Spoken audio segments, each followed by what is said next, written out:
Hey everyone, welcome to this episode on the Happy Practice Playbook. I'm Mo Jones, and in each episode of the show, you'll hear conversations with dentists, office managers, staff, and specialists who know how to create a happy practice. Today, we're joined by Todd Snyder, who has an incredible list of credentials. I mean, starting with a cosmetic dentist, not only in Orange County, California, but also Las Vegas, Nevada. He is an international lecturer and author, an accredited fellow of the American Academy of Cosmetic Dentistry. He is also the creator and founder of Legion, an online training program with unique training to help you create the success that you want in your life. And also a really fun side note, he's a pro race car driver too, which is absolutely just incredible. But welcome, Todd. How are you today?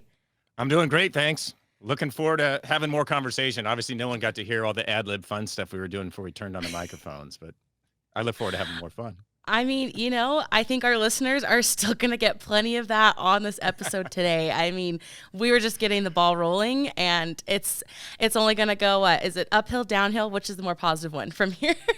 Hey, I like uphill and downhill in a race car.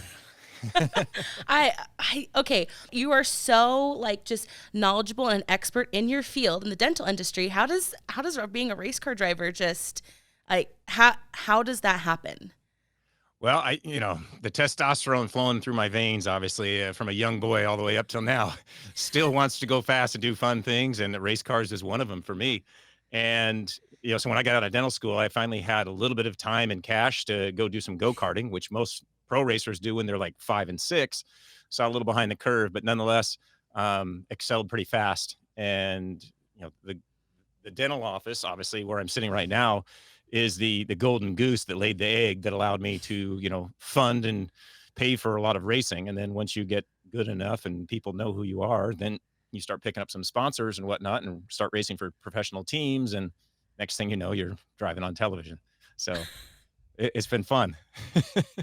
I do not have any words. I am absolutely wow. Man, what a time to be alive. Hey, every day is a great day to be. So create a list, go out and do what you've always wanted to do, because you never guaranteed it tomorrow. You're only here today. So if you want to jump out of helicopters, airplanes, drive race cars, run a bull ride, surf, whatever, go do it. Go do it. That's how I see every day. I mean, I'm good staying on the ground. I don't do heights, so you won't catch me jumping out of an airplane. But the other things, also like a maybe. I am a very low risk kind of gal. But I'm sure there's something I can put on my list. Yeah, it doesn't have to be crazy. You got a list of things I'm sure you want to do in life. So start them today. That is true. That is true. Okay, so naturally with the podcast, I like to set the scene with an interesting statistic in relation to what we're going to talk about today. So today's statistic is 81% of consumers trust the advice of family and friends over that of a business, even in the business's own specialty. How do we attract people to our practice, or to our listeners? How do they attract people to their practice, and what's the strategy for their success if our consumers are listening to the advice of their family and friends and not necessarily that of the business? Yeah, well, you bring up a great question. Obviously, as a dentist, I think every dentist listening can agree with me on this. If you go out in public, to have dinner or do something around friends, PTA meeting, whatever it is, and someone hears you're a dentist, the first question is, "Oh, I got this thing." And they want to ask you a question, right? So the listeners get it. Yeah, that happens all the time. As soon as they find out, it's like, "They want to ask me something," which is fine. But the next thing is okay, once they know you're a dentist, it's like, "Oh, I've got the best dentist. He's great. He or she's great." And I'm like, "Oh, really? Why is that?" "Oh, they're so nice and personable." I'm like, "Oh, great." So you hear these same things. I don't care what dentist is listening. They're going to hear the same things. Oh, yeah. So as a dentist, we kind of think in our mind, well, it doesn't mean they do great dentistry. Not to say they don't, but it's yeah, so they're a great person. Wonderful. So in other words, to be successful in business, all you have to be is a happy, outgoing, great person to your patients, and you'll get lots of them. Really, in a nutshell, that's what it is. And so you go, okay, well, how do you make that happen? Well, you got to be out in public. You got to meet people. You got to talk to people. You got to be nice when you interact with them. And the same thing goes online if you start looking at your marketing. You're marketing to the people. And so having good reviews is probably one of the most paramount things to have. And yet so little emphasis is placed on it. And yet it's virtually free. And so many people want to spend money on SEO campaigns, all these other things, but yet they're not focusing on just getting some great reviews. Like when someone does a Google looking for a dentist, when they see, the Google review of the first like 3 offices, and you see one that's got like 5 and it's got maybe a 3-star rating, and you see another one's got like 400 and it's a 5-star, you're like, dang, I'm going with that guy or gal. So word of mouth reviews, I would say, is the most critical thing for being successful, but underrated, undervalued, because I think most people want to sell you something more expensive. I think that's a great point. I'm just thinking about my own experiences, and when I'm looking for something that maybe I don't have friends or family that can recommend, I definitely go to reviews and I look through. And granted, I think with reviews, you have to take it with a grain of salt, in some instances, a pound of salt, because a lot of times you have people just griping about a situation that was kind of out of a practice's control, or, I think about that. I'm also one that I don't leave a whole lot of reviews either, but yeah, I rely on reviews from others to help me, which just, anyway, I just have that like going through my mind now, like maybe I should probably be leaving more reviews to help out the places that I love, that I would freely recommend to my own friends and family and strangers. Well, you bring up a great point, because most people only speak up when there's a problem. So getting people to write good reviews for you sometimes becomes challenging. And so you need those good reviews so that you've got, let's say, 40 great reviews. And if someone writes one bad review, you still maintain your 4.9 or 5-star review. So hence, you should always be asking your patients when they leave your office to write your review. Now, you could certainly send them a link, text message, email, what have you, or a QR code at the front desk where they can, scan it and instantly write a review. But you should be asking every one of your patients, especially when you just got done helping them and they feel good or happy with the interaction. And like, oh, it's great. Like, oh, you had a great experience. Wonderful. Can you do us a favor? And they're like, sure, you just helped me. Like, could you write a review for us? They're like, of course. And so then you make it easy on them. Give them like something that, in 2 seconds, they can leave a review. And if you're doing that on a regular basis, you can grow a huge, following of reviews. That's how I see it. So what if you have a practice, or your own practice, right? Let's say you have 500 reviews, for example, and they're all positive and good. Do you think that maybe those that are looking into this practice might think it's a little sus, or that's what the kids say, a little suspicious, a little bit weird that these are all positive and there's no negative and no problems? No, and you're the same as anyone else out there. We've all seen reviews long enough, whether reviewing a taco stand or a business, whatever. We see the reviews, we can see bad ones, we can see good ones. And so sometimes you'll see like, oh, there's 1 or 2 bad reviews, and all of a sudden they flooded with 20 good reviews afterward. And the reviews are really small, like just to cram them in there. And you can see the dates they put in. You go, okay, that was just, stuffing it. But you can see when it's legitimate, that if someone truly has a bunch of 5-star, reviews, and, people are writing paragraphs about their experience, you can't deny that.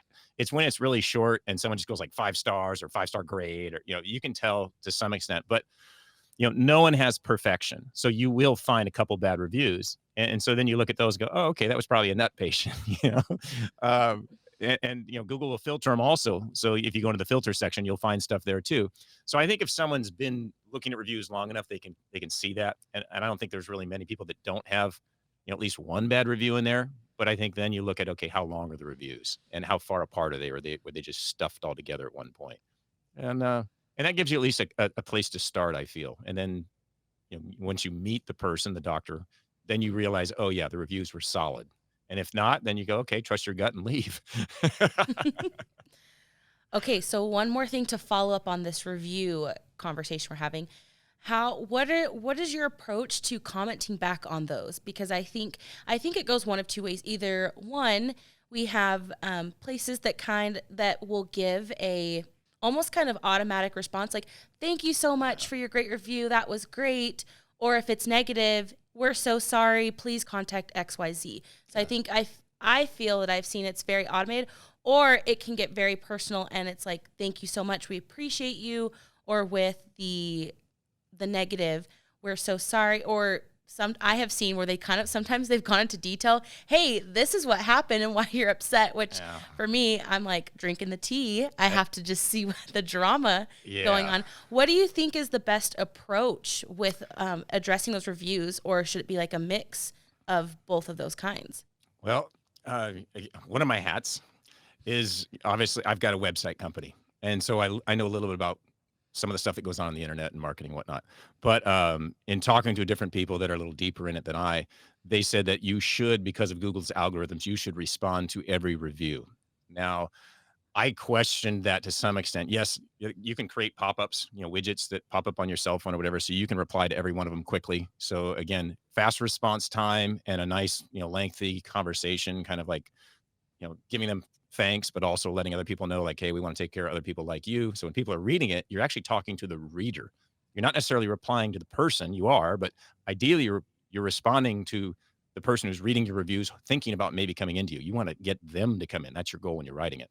But so definitely want to respond fast. But when you get negative reviews, depending on what the negative review is, yeah, they say you want to respond to all of them.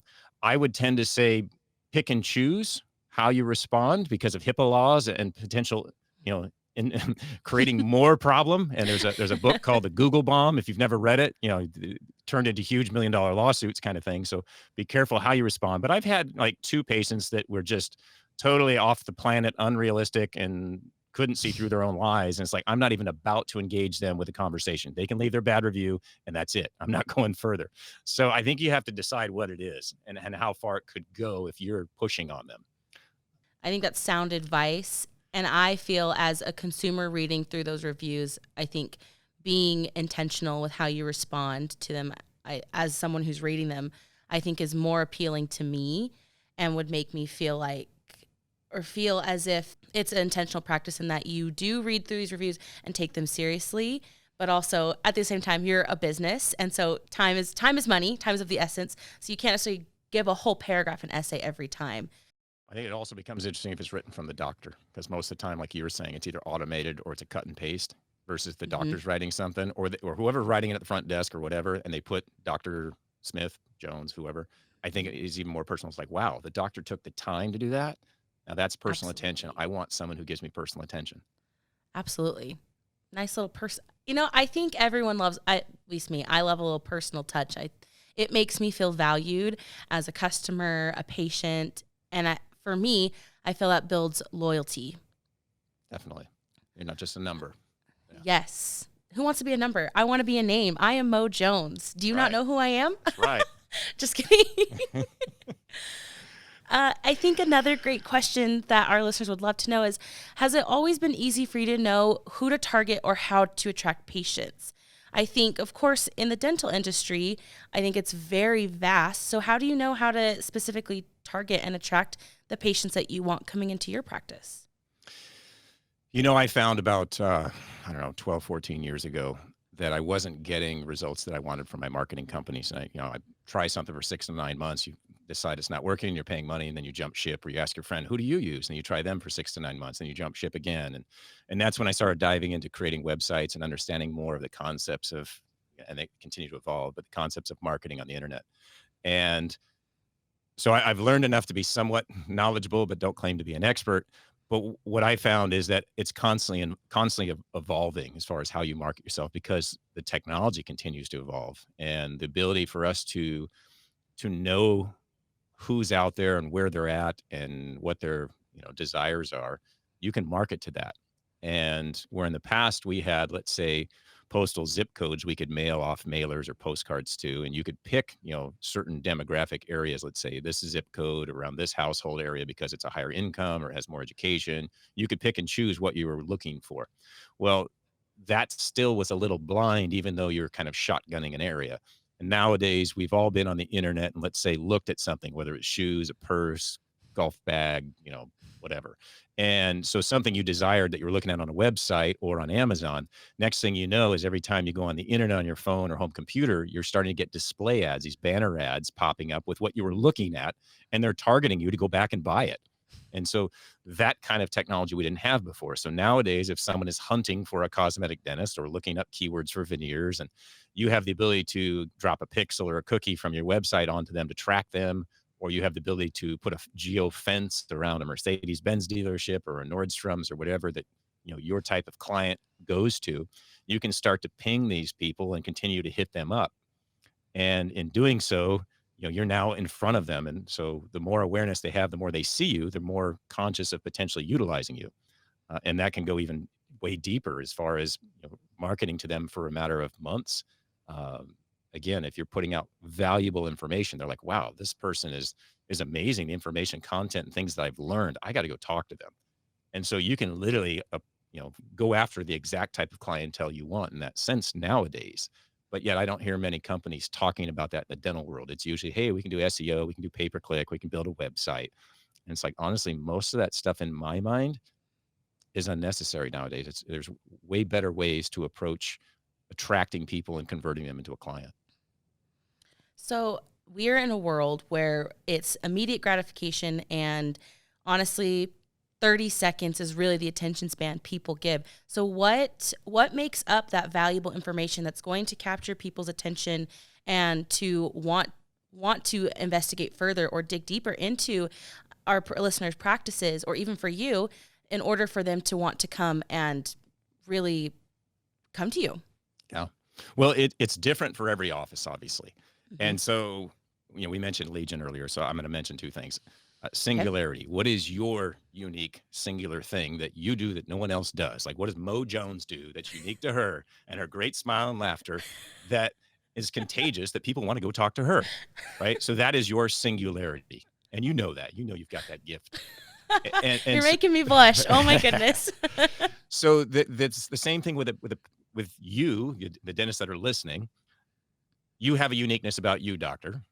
And so what do you project to the world? What is that? If you're the same as everyone else out there, we're a inexpensive dental office. We take your insurance and we list all these things like Invisalign and CEREC and blah, blah, blah.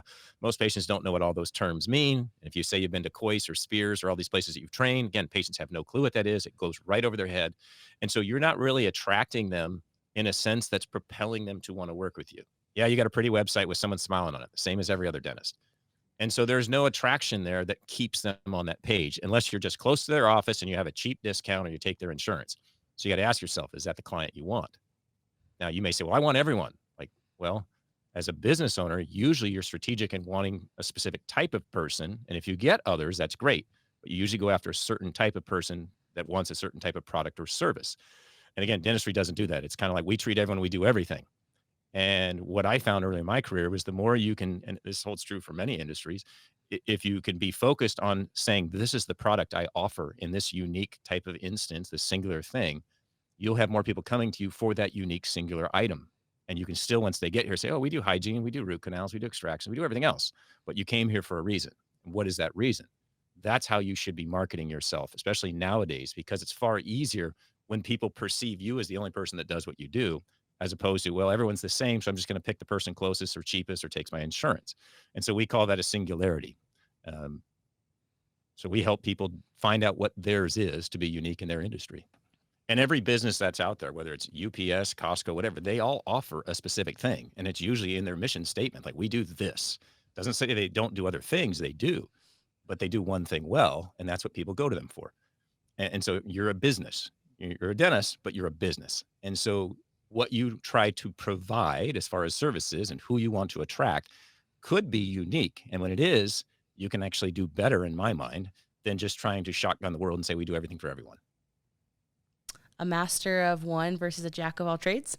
To some extent. Some people want to one shop for everything. That's fine. So you got to figure out what you're trying to offer and be that person and put it in your marketing. Okay.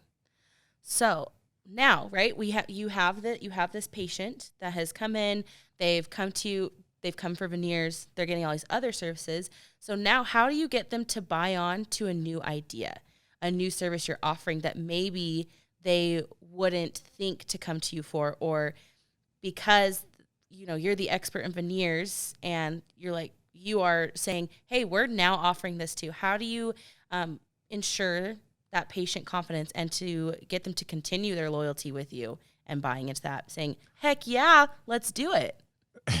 Well, obviously doing general dentistry at that point, it's like, oh, wow, you specialize in cosmetics and that's what you do. I'm like, okay, I'm a general dentist and we do fillings and crowns and cleanings and annual exams and all those fun things.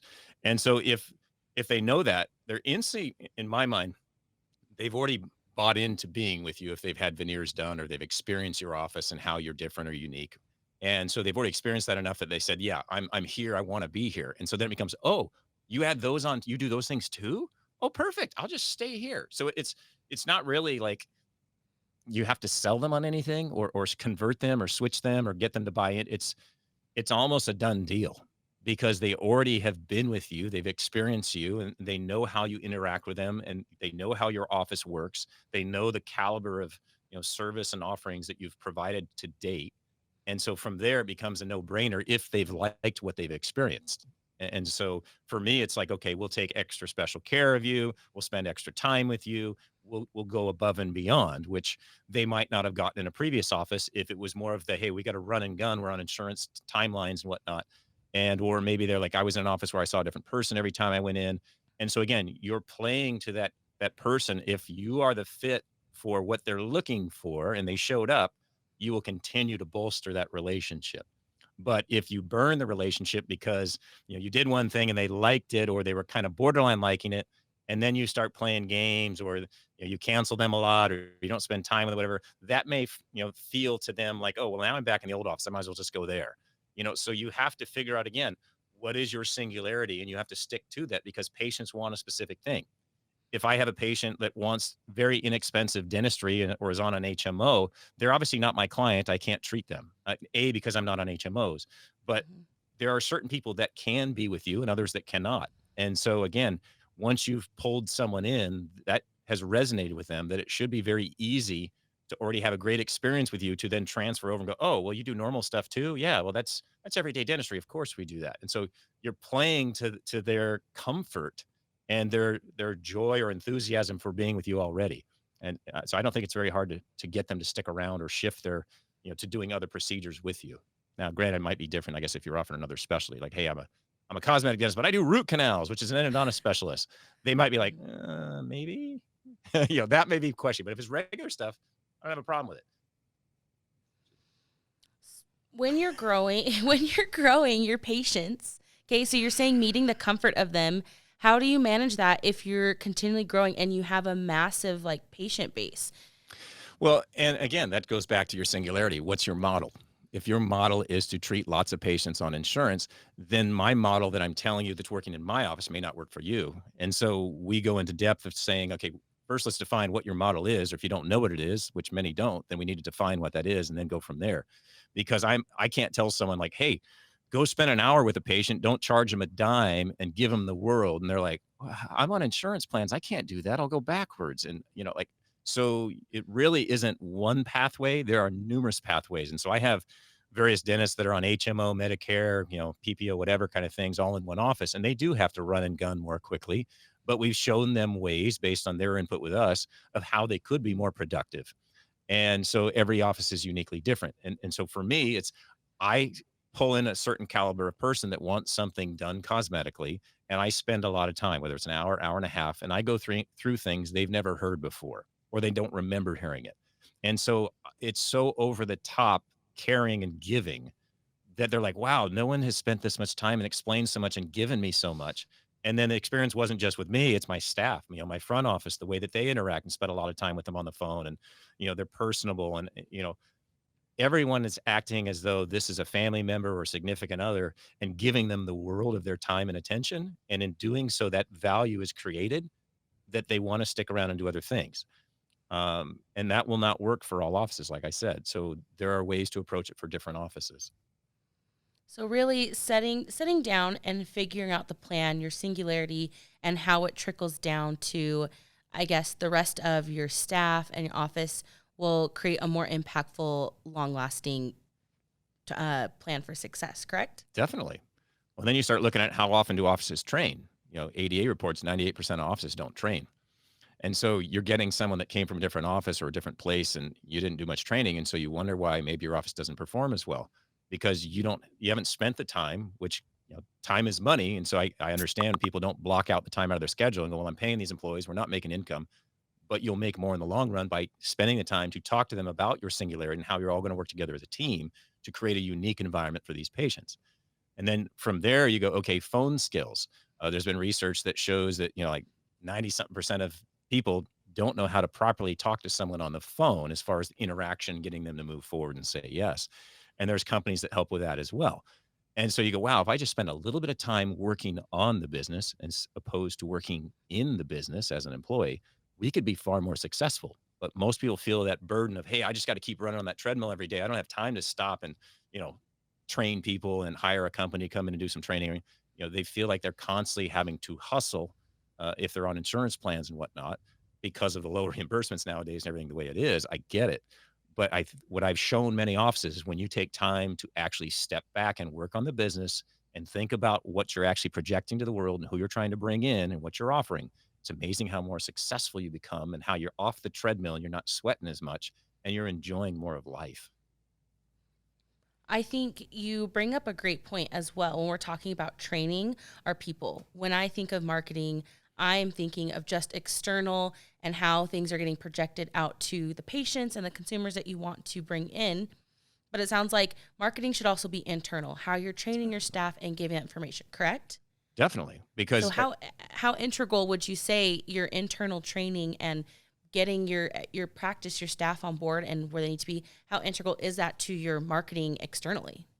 I think it's critical for your success because if you don't have a good foundation inside the business and you start marketing to mass quantities of people outside and those people start responding, calling in, and your team is not set up to handle that or to interact properly, you lose those as potential clients. So you attracted them, but you didn't convert them as patients because of the interaction they had on the phone. Before they even got through the door, before they got to meet you, they got blown out of the water for whatever reason. So definitely it starts internally. But the other thing is, a lot of dentists don't market because they're like, oh, well, I'm word of mouth. It's like word of mouth is great, but if you rely on that alone, you're not going to be as successful as you could have been. You may be comfortable and happy with where you're at in life. And so your team internally has to take care of your existing clientele. Because as you pointed out earlier, people talk. It's like, oh, who's your dentist? Oh, my dentist is the best. He's so nice. Or the front desk is so pleasant. Like, that's great. Doesn't tell me anything about insurance or dentistry they do, but it's a great office. Well, so you need to have that in place. And if you have that in place, then it becomes easy when you expand to all this great marketing we have outside the office to attract people.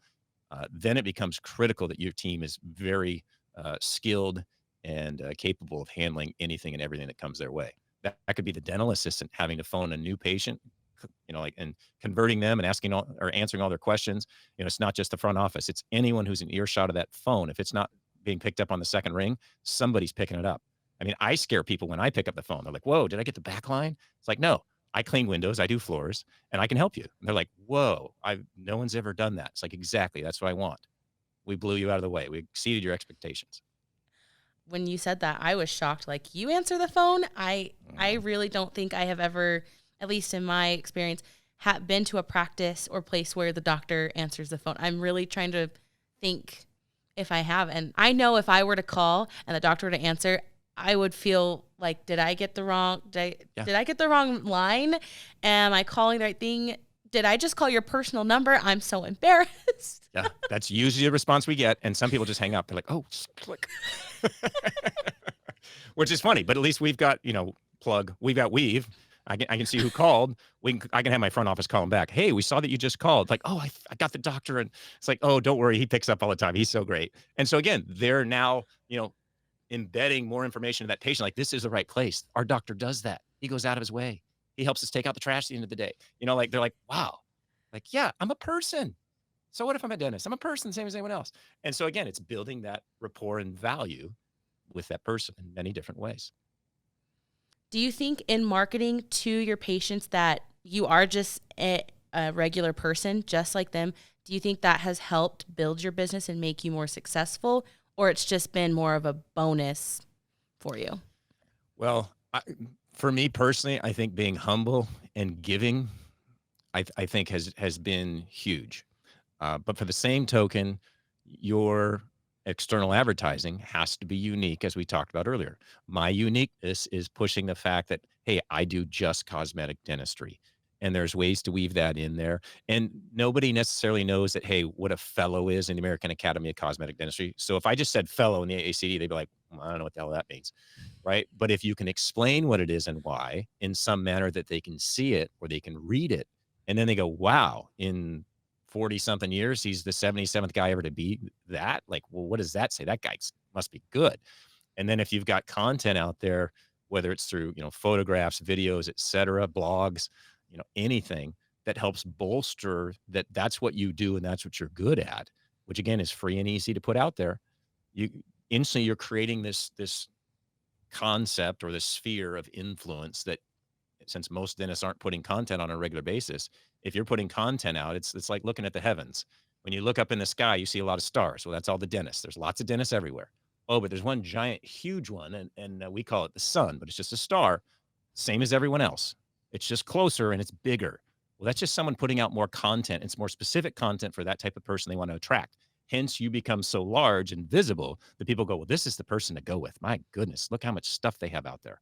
And that just means trickling stuff out every day.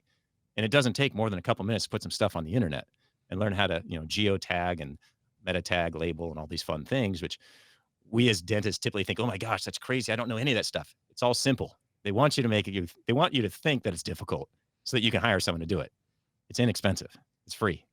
So again, spend a little time, you'll get a little something better. Okay, bit by bit, right? Yeah, every day.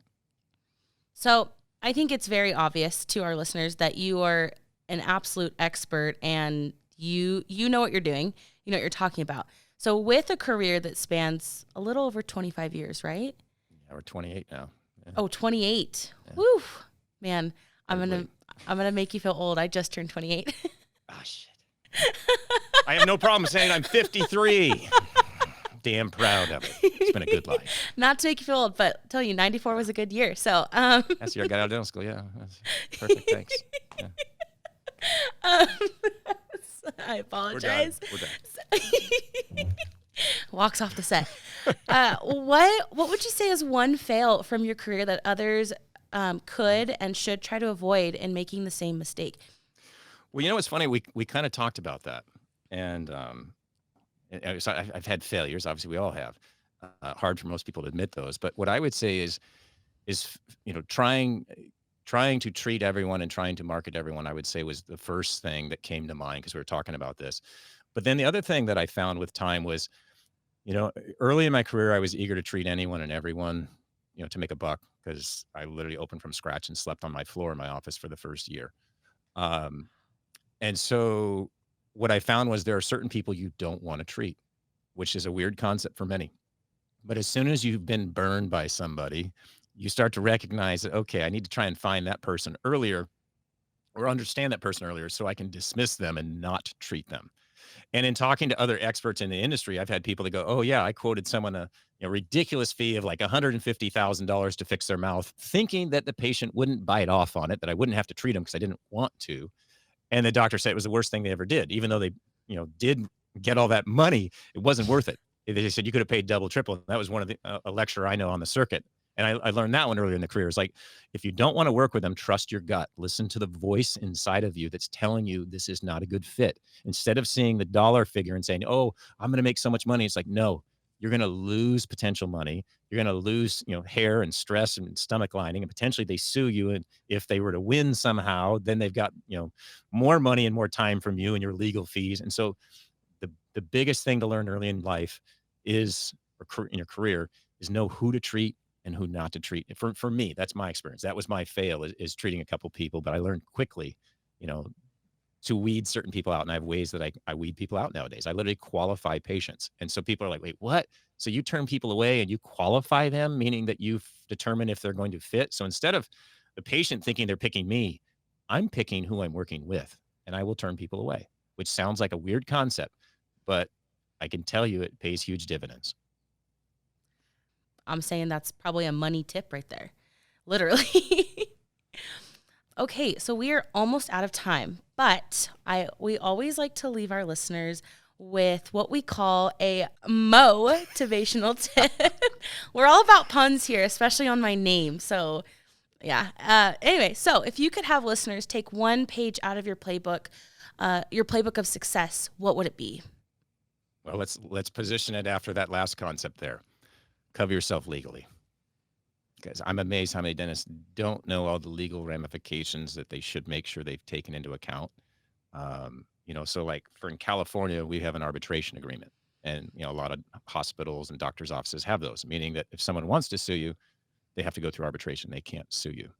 But also there's paperwork, like HIPAA paperwork, treatment plans. There are a lot of things out there that we have patients sign, But there's other ones additional that you may or may not be aware of, and every state might be slightly different.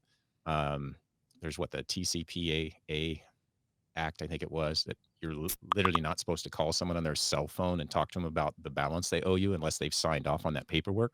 Most dentists have no clue that one exists either. But we have a lot of checks and balances when we're doing at least our cosmetics, and we have people sign off at certain points throughout the procedure saying, yes, I approve where we're at now. I like everything. Let's proceed to the next step. And so legally, because we have a very litigious society and things just continue to get worse to some extent, cover yourself. You're running a business and someone's going to come after you at some point in your career. And so you want to make sure you're protected. Think ahead. All right. Well, that is a wrap for today. Thank you so much, Todd. It has been an absolute pleasure speaking with you today. And thank you to everyone listening. Don't forget to join the Happy Practice Playbook Facebook group, where we'll be discussing this topic more and sharing other helpful resources to help you keep your people happy. As always, I'll be posting to get all of your tips and tricks as well. If you liked what you heard today, hit that subscribe button so you don't miss out on the next episode. We hope you'll join us next time. It's your girl, Mo Jones. Thanks, Mo. Thanks, Todd.